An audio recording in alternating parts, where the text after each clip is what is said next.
Peggy 18.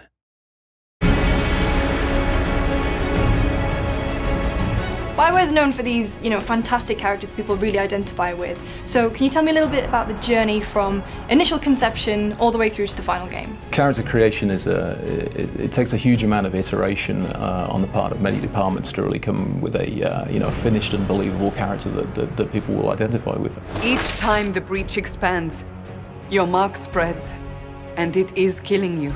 So how do the writers and the artists work together? We could work in a bubble, I suppose, and write what the character is, the story, and so forth. And I think it's always better when we work as a team. We start working with the writers and the designers to really get an idea of the world, get an idea of how the characters are going to react to each other, their personalities, and then we take that to the concept artists, we start sketching up. The visual appearance of the characters takes a lot of work and again takes a lot of iteration, so it could be hair or it could be the shape of the face, making all these things look realistic enough for players to be able to get attached to is very, very difficult.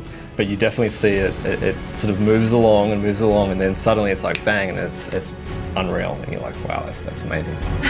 Aren't you charming? So you have that eureka moment where the character just sort of appears. I think you really do when and it's often actually quite late in development when there's a lot of tech that's been built and a lot of animation's been done and the voice actors have been working, and then at some point you look at it one day and you're like, you look at the next thing and you're like, wow, that's actually amazing. The key is to try and get inside the character and figure out what their personality is and how that's going to manifest itself in a physical way. We have a great new character in Dragon Age Inquisition called Ironbull. He's a Qunari warrior, and being Qunari, he's huge and muscular. Ironbull, I presume. Yeah, the horns usually give it away. And he has some wonderful lines as well. He's voiced by Freddie Prinze Jr. And he's brought a wonderful amount of personality to the character. And all these things go into the kind of iterative melting pot that the artist can work with.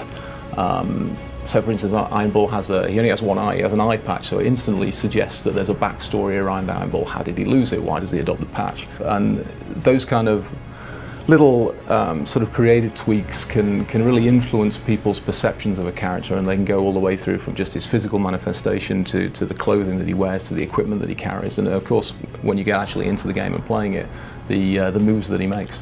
They'll put a detail on a piece of concept art and some part of their clothing, which they thought that might be interesting, and then we'll see that and we'll go, hey, that's kind of neat, and we'll sort of springboard off of that. There's a lot of stress that builds up as you make these games, and everyone's working so hard and you want everything to be perfect. So when you see things finally come together, whether it be characters or whether it be environments or story or acting, whatever that thing is that you just really want to nail, finally gets there, it's incredibly rewarding.